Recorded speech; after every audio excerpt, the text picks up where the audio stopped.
As you know, I come at this from an intelligence perspective primarily, and we try to keep some sense of balance. We even try to inject, actually we bend over backwards to inject some sense of humor into these things just to keep our sanity so that we can continue to be veteran intelligence professionals for sanity. When we watched what was happening early on in the Bush administration, especially after 9/11, where we saw our profession being corrupted, you know. Believe it or not, there was a very well-regulated, conscience-driven profession of intelligence analysis where I was given career protection for telling it like it is. Can you imagine? No political agenda to follow, not under the State Department, so I didn't have to defend their policies, not under the Defense Department, so I didn't have to say the Russians were 10 feet tall. Under 7 presidents, under 9 directors, for almost all that time, till the very end, you know, I could tell like it was very heady stuff.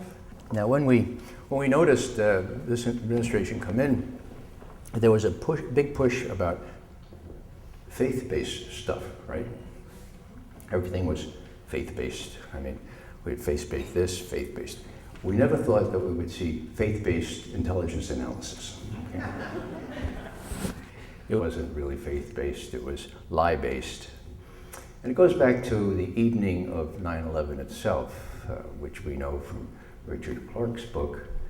After the president got the word from Cheney that it was okay to come back to town, and after he spoke to the nation, he had a little meeting down in the bunker under the White House. And Cheney and Clarke and a couple others were there.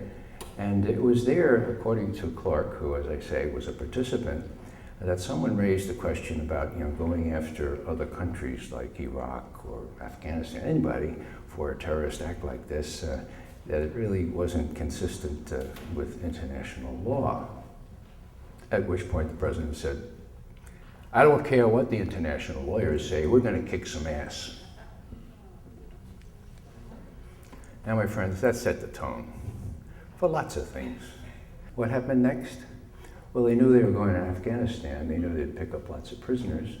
And so in anticipation of that, now I wasn't in the White House anymore, so this is sort of a reconstruction, but I think it's a reasonable one.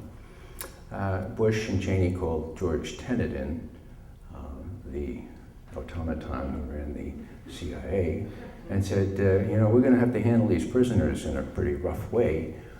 You got some guys there that can do this, sort of, you know, harsh, alternative interrogation techniques, and you got some guys? And Tenet said, well, I'll check on it, and he goes back and maybe finds 7 or 8 guys left over from Vietnam Special Forces or whatever it is. He comes back, yes, Mr. President, we have 7 or 8 folks, and you know, they're ready to do whatever you order, but of course, they'd like you to sign this finding first, you know, authorizing this. Bush says, Alberto, get Al in here. And I get Alberto Gonzalez. He says, Al, can I sign? Should I sign? Should I sign this authorization for harsh interrogation techniques? Well, Mr. President, let me check this out with David Addington and Vice President Cheney, and I'll be back to you tomorrow. That's how it happened, folks. Out of that came that incredible memorandum that somehow Newsweek got a hold of, dated January 25, 2002, which said a lot of things, but it was the one that called Geneva Protections quaint and obsolete. And it advised the president that, yeah, there's also U.S. code, U.S. criminal law, the War Crimes Act, but we think that if some mean-spirited prosecutor in the future were to raise this, that there's a reasonable case in law where you could escape subsequent prosecution. Does that sound like a mafia lawyer or what?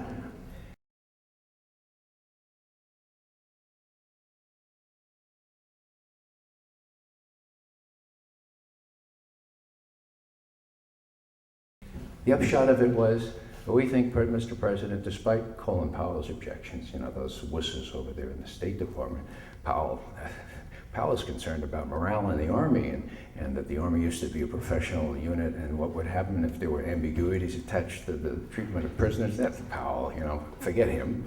We'll go ahead. And out of that came the recommendation which the President signed. It's on the web. Everybody can get it. February 7, 2002, which says, "We shall treat prisoners humanely, as appropriate, and as consistent with military necessity." That, my friends, is the loophole through which Don Rumsfeld and the other torturers in this government drove the Mack truck of torture. And the only people that have paid the price for that have been the little privates, the little specialists who thought they were obeying orders. Now, I don't condone what they did in any sense, but those are the folks in Abu Ghraib and elsewhere that thought that they were doing what they were supposed to do.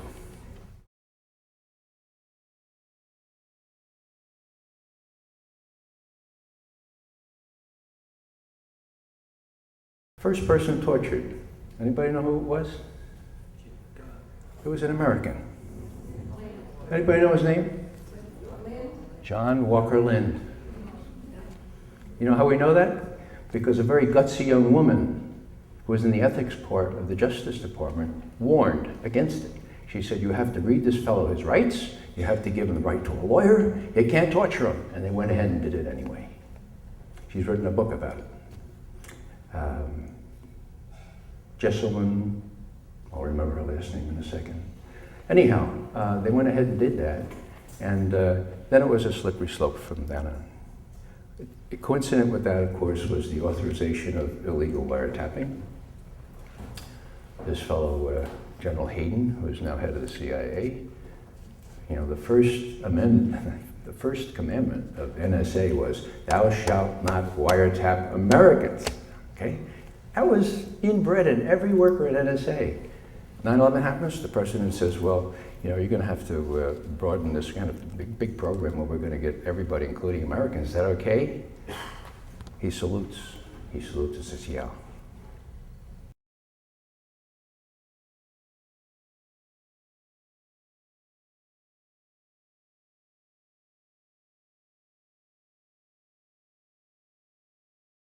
So there were lots of things that can prove that this administration was out of control, and the president himself. But people have been asking me, "Yeah, but impeachment, you have to prove that the president knew about this if you're going to impeach the president. You know, do you have any proof that the president knew about that?" Yeah. Well, there's plenty of proof, but I'll tell you one story that not many people know of.